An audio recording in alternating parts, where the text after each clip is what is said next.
What's up, guys? Jason here for the love of tractors, and I thought we'd talk about 1/32nd scale toys, and in particular this John Deere 8850, which is one of my favorite 1/32nd scale toys. This is made by ertl a few years back, and the 8850 was kind of a beast of a tractor in its time. It's kind of big and bulky, and in fact, let me pull out this 8430 here. And you can see, especially like hood size difference, what a difference there is. So, I don't know, like the 8850 always captured my imagination. Now this is an 8630, but the 8850 here always sort of captured my imagination just because of how kind of bulky it was and big. And I'll be honest, I always heard they were crappy tractors. And I think that's why a lot of them got repowered over the years. And if you're not familiar with the Kinsey repower situation, you have to look that up sometime. It's kind of a neat thing that Kinsey was doing. Kinsey was really revolutionary in the farm toy world. But we're not here to talk about that. We're here to talk about this sweet 8850 and 1/32nd scale. So a lot of you guys said you like the 1/32nd scale stuff, so I'm going to try to work that in more this winter, especially now that hopefully things are slowing down for me a little bit and I got more time to do toy stuff.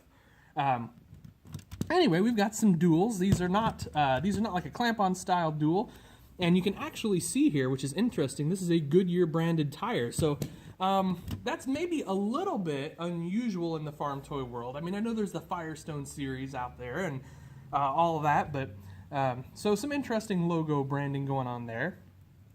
One of the things that and if some of my custom tractors, I like to do this too, that I think adds so much to the tractor is your step grip here.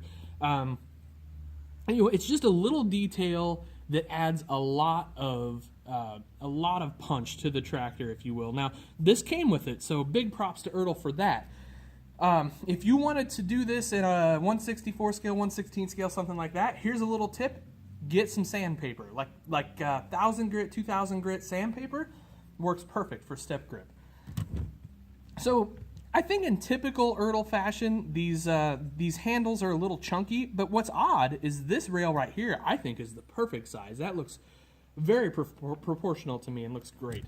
They did a really good job back here. Now, no quick hitch, but we do get a 3-point hitch, and it does raise and lower. It's plastic, so you can see a little color difference between it and the metal fenders here. We get nice work lights, and we get hydraulic outlets, and we get a nice realistic hitch. Now, remember, a lot of 1/32nd scale hitches are the kind with the ball so that your implement can hook onto it. So we actually got a realistic hitch here from ertl, so that's pretty cool. Nice detail here in the articulating joint, if you can see that. And good work lights up here, so that's excellent. Mirrors, of course, and our exhaust. How about our diesel filler cap right there? On our 8960 that we used to have, I always hated that cap there because I would sometimes I would freak out and think I forgot to put it back on. I think I never did forget to put it back on, but if it's behind you, if the tank's back here, you can see that. I don't know, just a little goofiness. One of the things I love about the 8850 is how the motor kind of like sticks out of the side. That just adds to the burliness of the tractor. So anyway, really great strobe decaling, 8850 decal there, and then awesome grill. So this is not an insert, this is part of the casting. It's got some excellent texture to it, and then we got really cool lights and decal there. I kind of love that classic 1980s, 1990s John Deere Black Deere logo. I don't know, that thing is just cool to me. I don't know if you'll be able to see in the cab real well, but an excellently detailed cab. I mean, just really good work there. So anyway, the reason I kind of posted this or did this short video is, one, this is one of my all-time favorite 1/32nd scale toys. I just feel like ertl knocked this out of the ballpark. They did just such a sweet job on it. And then two, I kind of wanted to leave a question for you guys. Is the 1/32nd scale the future of, let's say, the large scale? Meaning, is 1/16 scale going to eventually go away? because 1/16 scale takes up a whole heap of room, and to do this amount of detail in 1/16 scale, we're talking a $200 to $250 tractor these days. So anyway, you can get this tractor, or at least at the time, 50, maybe $70, something like that. And I don't honestly know what they're going for right now. As I've said before, I don't keep up on 1/32 scale prices too much, because mainly I only get 4-wheel drives, and I only get the ones that I love. And so, anyway, that's going to do it for this video. I'm kind of curious to hear what you guys think about the future of 1/32 scale.